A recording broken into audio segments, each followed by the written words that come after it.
on that game 1 win by Apex. Let's head over to Dash at the analyst desk. Thank you very much, gentlemen. Can you imagine 2 more of games like that? I mean, that was crazy back and forth. In about 2 hours, I'll be able to. Yeah, right? Which is being exhausted. Laying on the desk. But as they mentioned, I mean, it really was such a high-action game, and it just trading power, trading control of the game left and right. We're just going to roll through some gameplay here and kind of break it down as we go. Starting at 26 minutes into the game, kind of the first real big power shift in the game. Apex is going to pick up 4 kills here in the mid lane, plus the Baron on the back end of this one. Yeah, it starts basically with an overextension by CLG. Afro gets what looks like a good ult. You get 3 people in it, but they funneled through this like long lane, and by the time that they finally get the engage off, Ray's behind and causing total chaos. Yeah, that was a combo that CLG had used multiple times, where it's Afro Bard ultimate into the gravity field from Huhi, but the Lantern from Xpecial this time gets Apollo out of there, and they're able to turn it right back around. Yeah, so they pick up Baron off that as well. So right, exactly. So that's kind of where we were like, oh, okay. With Swain and all that, you'd expect Apex, maybe they're going to have control of this. They're going to take the game, right? At that point, you're kind of willing to say like, hey, there's a possibility that if the team plays it correctly, they kind of just close the game out methodically from here. That is absolutely not what happens in this game. It's not 10 minutes later, 36 minutes of the game. Xmithy comes up with a big Baron steal in the back of the pit. CLG then is able to pick up 4 kills on the back end of this fight, kind of just swinging things back the other direction. Exactly. This is going to be another Bard ultimate. Actually, I think Aframu's going to delay this one to allow him time to get there. Teleports do come in, actually. There's the Bard ultimate, and now Smithy's just in position. As you said, at this stage in the game, Apex have so much control. They're going to try and burst it down. They have Nidalee there. They have confidence in their burst combo, but Smithy gets right in there. I think he might have gotten the knock-up on that pounce as well, but after the steal, they're able to turn around. And look at this magical journey for the reset. Aframu's going to get people out after this, and they're going to be able to turn it right back around. They go over the wall. Smithy's able to stay alive and start healing. Stixay goes in for the giant headshot there on the trapped Nidalee, and they're able to clean up a bunch of extra kills on top of the Baron to swing this game right back to the middle. That's one of those things that's underrated. Like when a Bard ults the Baron, like chaos breaks out in communication. Yeah, like, stay on the Baron, turn off. Like, what do you do? And so, you know, you have a team that probably hasn't been in too many crazy situations like this on stage. I know that they have a lot of expert players, but like, not together, right? Exactly. So, you know, that is a situation where you're just like, what am I doing exactly? And you saw that CLG was able to capitalize on that kind of chaos. Yeah, that being said, Apex kind of distinct lack of vision around the Baron pit. They did have the pink ward inside, but they didn't have a ton of vision on the backside of the Baron pit to track Xmithy and his ability to come in and steal. So maybe something that they'll work on for the future games, putting themselves in a more advantageous situation when they are playing around those global objectives. But again, this was just the story of the game, because from there we had about 25 minutes more of trading fights. It seemed like every time a team went to go start an objective, the other team shows up and wins that fight, and it just traded back and forth. The team that had inhibitors down would be the team getting the neutral objectives, so then they would be able to use those buffs to sustain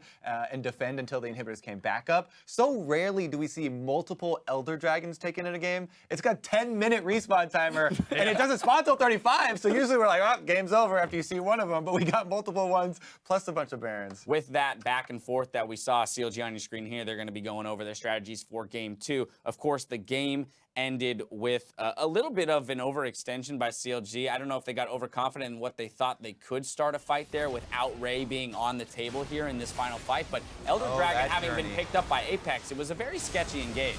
Yes. This game ends in a very magical journey right into the support. Like, they want to take down Xpecial, as they thought he was alone, I believe, but all the damage was right around the corner in the Fog of War there, and they turn around quickly. At this stage, you're just like, unless Stixay makes the most godly play. You're looking for MSI Stixay. Actually, like, you're looking at everything, and I think it's a situation where CLG is just like, oh god, we need to end this game. Like, we think if we get a couple kills here, they actually had a minion wave in the mid lane, and both their side lanes were pushed into them. So, like, the game's going to stall out for another 10 minutes if they play it slower. So I think they were like, hey, if we make this play, game's over for us. So let's go for it. And they ended up, you know, going right into they take a stab at it, but I think we have to acknowledge here real quick, even though, again, early in the season, but our defending champions in a world of best of threes have not yet won a game. They get 2-0'd by TSM. They start off their series against Apex, a game down. So, you know, for them, you got to wonder what the mentality is like, what the discussions are like in the back room. Not to say that they're necessarily freaking out. Lots of experience on that team.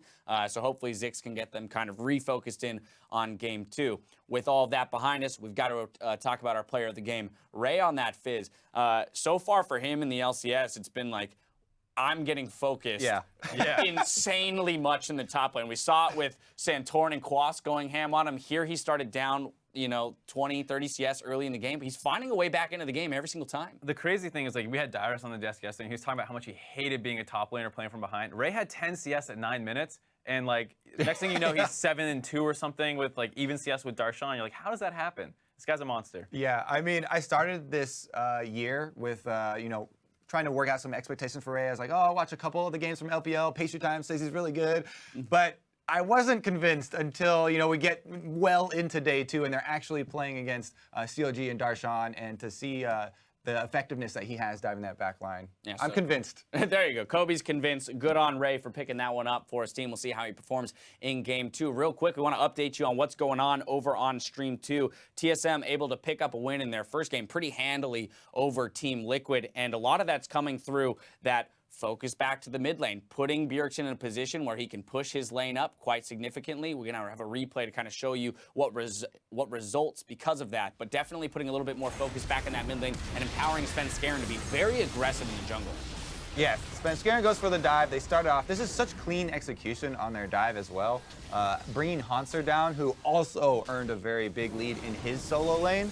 And then this one right there, that was a mistake by Team Liquid.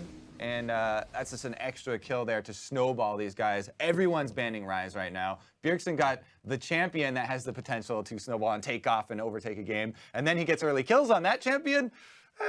Yeah. With that, Hanser did also pick up player of the game, so that's important to note that he was a big factor in that victory there. Team Liquid responded, subbing in Dardoch. That Game 2 is currently happening over on Stream 2, so if you're curious, go ahead and check into it. We have to take a quick break following that crazy Game 1 here on this stream, but stick around because when we come back, it's Game 2 between Apex and CLG, and it's sure to be a good one. Don't go anywhere. We'll be right back. Game 1 of the first match of the day. Counter Logic Gaming taking on Apex. The crowd is cheering. The game is afoot. Here we go. Okay, they're going to spite it, and it is going to go to Ray, but now Shrimp's going to run away. He's low in health, goes right back in. What? CLG! But the first blood comes through as a special drops to Xmithy. The back line on a Stixay. It's Ray looking for the kill. Trying to get him, and yes, Stixay goes down. Apex to keep going. Ray will not die. A double for Shrimp, making a third kill coming through, and a triple for Shrimp. Darshan wants in for the fight. 1,000 HP. Smithy's there, and he gets it. Smithy secures the Baron, and Xspecial's down as well. Stixay in the middle of enemy champions getting blasted right here, but Shrimp dropping as well. It's a cluster in this pit. CLG's gonna go for it. Go into the damage. 4v4, and who he gets blown up though. That's a huge mistake, and Darshan getting popped as well. Africa took the great hook by Xspecial. Here comes a 4v2 push. Do they even have the damage? No, they don't. There's the Nexus going down. A Game 1 win, a huge one, a slobber knocker for Apex.